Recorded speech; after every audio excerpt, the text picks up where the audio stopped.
बहुत बहुत स्वागत है बच्चों आप सभी का आज की इस वीडियो में। और आज की इस वीडियो में हम डिस्कस करेंगे क्लास 11th का आपका जो हिस्ट्री का सब्जेक्ट है, यानी कि इतिहास का आपका जो सब्जेक्ट है बच्चों, इसके नए सिलेबस के बारे में। ठीक है, और ये नया सिलेबस सितंबर और अक्टूबर के मंथ में आपके जो मिड टर्म के एग्जाम होने वाले हैं 2024 और 25 के सेशन के, इसके लिए होने वाला है। ठीक है बच्चों, और साथ ही साथ इस वीडियो में हिस्ट्री के सिलेबस के अलावा आपको ये भी बताऊंगा कि हिस्ट्री के हर एक चैप्टर से ऐसे कौन कौन से मोस्ट इंपॉर्टेंट टॉपिक्स हैं जिससे कि मिड टर्म के एग्जाम में क्वेश्चन पूछा ही पूछा जाएगा। ठीक है, तो सिलेबस के साथ साथ चैप्टर वाइज मोस्ट इंपॉर्टेंट आपके जो टॉपिक्स हैं वो भी यहाँ पे आपको मैं कवर करवाने वाला हूँ। तो एक ही साथ दो चीज़ों को हम यहाँ पे अच्छे से समझेंगे, तो वीडियो को पूरा देखना बिना स्किप किए हुए। कोई भी क्वेरी क्वेश्चन या डाउट होता है सिलेबस के बारे में तो ये मेरी इंस्टाग्राम की आईडी है बच्चों, जाइए फॉलो कर लीजिए और मैसेज करके पूछ सकते हो। ठीक है, क्लास 11th के इंपॉर्टेंट नोट्स, पीडीएफ और इंपॉर्टेंट अपडेट पाने के लिए जल्दी से जल्दी आप हमारे टेलीग्राम ग्रुप को ज्वाइन कर लीजिए। टेलीग्राम पे जाइए, वहाँ पे सर्च कीजिए स्मॉल लेटर्स में JSK 11th क्लास, या फिर आपकी आसानी के लिए ग्रुप का लिंक दे दूंगा मैं डिस्क्रिप्शन बॉक्स में, वहाँ से भी ज्वाइन कर लीजिएगा। ठीक है, और हाँ, चैनल पे अगर आप पहली बार आए हो इस वीडियो के माध्यम से तो चैनल को सब्सक्राइब कर लो, और कर लिया है तो मेक श्योर ये जो बेल नोटिफिकेशन है इसे चेक कर लेना कि आपने इसे ऑल पे सेट किया है नहीं, क्योंकि ऑल पे सेट करोगे तभी हमारे चैनल की हर एक वीडियो की नोटिफिकेशन आपके फ़ोन पे आएगी। ठीक है, चलो शुरू करते हैं। तो यहाँ पे आप देख सकते हैं बच्चों, ये क्लास 11th का आपका हिस्ट्री का मिड टर्म का सिलेबस है इस सेशन के लिए, नए सेशन के लिए। ठीक है, ये ऑफिशियल सिलेबस है जिसमें आप देख सकते हैं ये चैप्टर 1 है आपका, फिर चैप्टर 2 है, चैप्टर 3 है, चैप्टर 4 है, और उसके बाद क्या लिखा है यहाँ पे कि 13 सितंबर 2024 तक ये जो भी आपका सिलेबस है वो पूरा हो जाना चाहिए, क्योंकि इसके बाद में आपकी जो मध्यवधि की एग्ज़ाम है, यानी कि मिड टर्म के जो एग्ज़ाम है वो किए जाने हैं। ठीक है, तो आइए एक एक करके समझते अच्छे तरीके से। देखो, ये है आपकी हिस्ट्री की किताब। अब इसमें से मिड टर्म के लिए टोटल आपको 4 चैप्टर पढ़ने हैं। पहले चैप्टर बताऊंगा फिर इंपॉर्टेंट टॉपिक। ओके, तो देखो, इसमें सबसे पहले आपको पढ़ना है चैप्टर नंबर 1, जो कि है लेखन कला और शहरी जीवन। ठीक है, तो ये आपका पहला चैप्टर हो गया, लेखन कला और शहरी जीवन। ओके, फिर आपको यहाँ पे चैप्टर 2 पढ़ना है, 3 महाद्वीपों में फैला हुआ साम्राज्य। ओके, ये हो जाएगा आपका यहाँ पे दूसरा चैप्टर।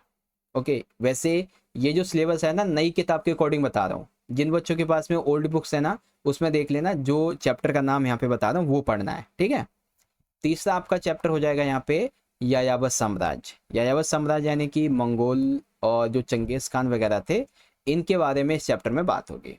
ठीक है, फिर चैप्टर 4 हो जाएगा आपका यहाँ पे 3 वर्ग। ठीक है, ये भी आपके मिड टर्म के एग्जाम में पूछा जाएगा। तो टोटल कितने चैप्टर हो गए? 4। चैप्टर 1, 2, 3 एंड 4 एक बार यहाँ पे देख लो अच्छे तरीके से। चैप्टर 1 हो जाएगा आपका यहाँ पे लेखन कला और शहरी जीवन। चैप्टर 2 हो जाएगा आपका यहाँ पे 3 महाद्वीपों में फैला हुआ साम्राज्य या यायावर साम्राज्य और 3 वर्ग। ओके, तो ये तो हो गया भाई आपका यहाँ पे मिड टर्म एग्जाम का सिलेबस। ओके, अब चलते हैं इंपॉर्टेंट टॉपिक्स की तरफ। आपके जो भी चैप्टर वाइज इंपॉर्टेंट टॉपिक्स हैं इन चारों के, उनको समझते हैं अच्छे तरीके से। ठीक है, चलो, सबसे पहला यहाँ हमारा यहाँ पे चैप्टर आ जाता है बच्चों, लेखन कला और शहरी जीवन। ओके, बेसिकली ये पूरा का पूरा जो चैप्टर है वो बेस्ड है मेसोपोटामिया की सभ्यता पे। किसकी बात होगी इस चैप्टर में? मेसोपोटामिया सभ्यता के बारे में, जो कि एक ग्रामीण सभ्यता रही थी। ओके, तो सबसे पहले आप पढ़ेंगे मेसोपोटामिया का जो भूगोल है, यानी कि जियोग्राफिकल, इसकी क्या क्या विशेषताएं हैं। ठीक है, और इससे संबंधित 3 या 8 नंबर में क्वेश्चन आ जाता है पेपर में। फिर आएगा शहरीकरण का महत्व, यानी कि शहरों को कोई इंपॉर्टेंस दी जाती थी।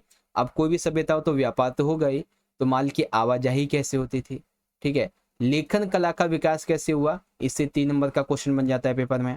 ठीक है, यहाँ की लेखन प्रणाली और लेखन का उपयोग, ये तीनों मिला के 8 नंबर में क्वेश्चन बन जाता है आपका। ठीक है, फिर साक्षरता, शहरी जीवन, ये तो हो ही जाएगा।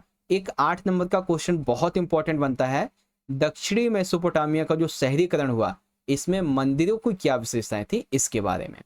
ठीक है, तो बहुत ध्यान से इसको पढ़ना। उसके बाद एक नगर है इसमें, मारी नगर।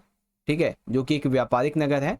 तो मारी नगर एक व्यापारिक नगर कैसे है, इसकी क्या विशेषता है, इससे भी 8 नंबर में क्वेश्चन बहुत बढ़िया बनता है। ओके, फिर यहाँ पे एक लास्ट टॉपिक होगा आपका लेखन कला की देन पूरे विश्व को क्या है, तो ये भी 3 या 8 नंबर में आ जाता है बच्चों।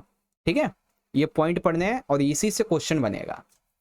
अगला चैप्टर है तीनों महाद्वीपों में फैला हुआ साम्राज्य। बेसिकली इस चैप्टर में हम पढ़ेंगे रोमन साम्राज्य के बारे में। किसके बारे में बच्चों, रोमन साम्राज्य के बारे में।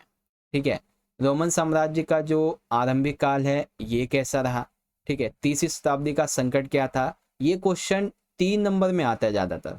ठीक है, उसके बाद रोमन साम्राज्य में लिंग, साक्षरता, संस्कृति कैसी थी, रोमन साम्राज्य का आर्थिक विस्तार कैसे हुआ। ठीक है, श्रमिकों जो श्रमिक थे, जो मजदूर थे, इन पर नियंत्रण कैसे रखा जाता था, क्या तरीके थे, तो ये भी 8 नंबर में आ जाता है। ठीक है, एक चीज़ और है, रोमन साम्राज्य की ना विश्व को देन क्या है, तो ये भी 8 नंबर में क्वेश्चन आता है आपका। ठीक है, मैं आपको बताऊंगा अच्छे से सारी चीज़ें एक्सप्लेनेशन वाली वीडियो में। ओके, चैप्टर नंबर 3, इसमें बात होगी मंगोलों की, चंगेज खान की। सिंपल सी बात है, मंगोल साम्राज्य की। तो जो भी मंगोल थे इनकी सामाजिक और राजनीतिक पृष्ठभूमि कैसी रही थी। फिर चंगेज खान की बात करेंगे, चंगेज खान का पूरा जीवन वृत्त कैसा रहा।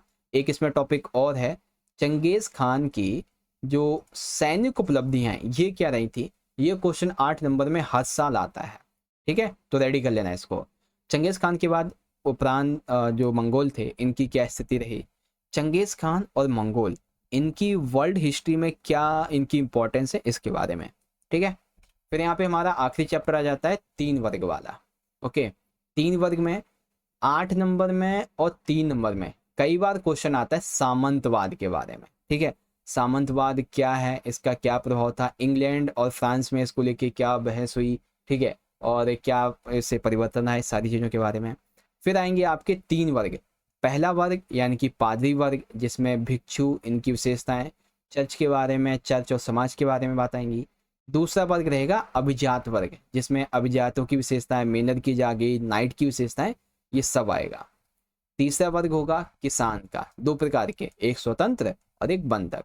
ओके, उसके बाद यहाँ पे नई कृषि प्रौद्योगिकी की बात होगी, जिसमें बात होगी 11वीं सेंचुरी की। किसकी, 11वीं सेंचुरी की। ओके, फिर चौथा वर्ग कैसे उदय हुआ, कत्थीडिल नगर कैसे थे, और सबसे आखिरी 14वीं शताब्दी का जो संकट था बच्चों। ठीक है, 14th सेंचुरी में। देखिए, जब भी हम किसी सेंचुरी की बात करते हैं, जैसे मान लीजिए हम 14th की बात कर रहे हैं, तो इसका मतलब है हम बात कर रहे हैं 1300 से लेके 1399 की। ठीक है, अभी जैसे मैंने 11th सेंचुरी की बात की, 11वीं शताब्दी की, तो हम यहाँ पे बात कर रहे हैं क्या नाम है, 10,000 से लेके, ठीक है, 1 सेकेंड, 10,000 नहीं, 1,000। ओके, 1,000 से लेके 1099 तक। ठीक है, हम इसकी बात कर रहे हैं 11th सेंचुरी की। ओके, तो 14वीं शताब्दी का संकट क्या था, ठीक है, इससे पहले क्या परिवर्तन हुए, इसके बाद क्या परिवर्तन हुए, इन सारी चीज़ों के बारे में।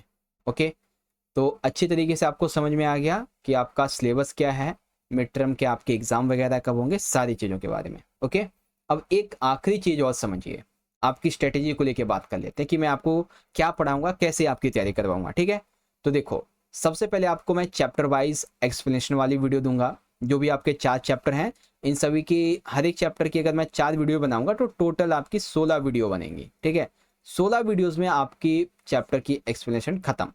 ठीक है, चैप्टर आप समझ गए। फिर आपको बताऊंगा मोस्ट इंपॉर्टेंट क्वेश्चंस हर एक चैप्टर के। ठीक है, इंपॉर्टेंट क्वेश्चन आप समझ गए। फिर आपको बताऊंगा एमसीक्यू, फिर chapter wise map, important pictures, passages क्या होते हैं, 100 से बेस्ड क्वेश्चन कौन कौन से होते हैं, वो सब कुछ हर एक चैप्टर के आपको करवाऊंगा। ठीक है, फिर कम से कम पिछले 5 सालों के आपको पीवाईक्यूज करवाऊंगा, यानी कि पिछले 5 सालों के जो क्वेश्चन पेपर्स हैं मिड टर्म के, वो आपको करवाऊंगा। फिर कम से कम 1 नहीं, 2 नहीं, 5 नहीं, कम से कम 10 most important solve sample question paper करवाऊंगा मिड टर्म के नए सिलेबस के अकॉर्डिंग, जिससे कि आपकी प्रिपरेशन में 4 चांद लग जाएंगे। ठीक है, इतना ही नहीं, जब आपके सितंबर अक्टूबर के मंथ में मिड टर्म एग्जाम हो रहे होंगे, उस टाइम पे एग्जाम स्पेशल लाइव क्लासेस भी आपके लिए मैं लूंगा। ठीक है, ताकि आपकी तैयारी बेहतर से बेहतर हो सके। ठीक है, 1-1 घंटे की नहीं, 2-3-4-4 घंटे की आपकी लाइव क्लासेस होंगी। ठीक है, बस आपको ज्वाइन होना है और पढ़ाऊंगा तो मैं बढ़िया तरीके से।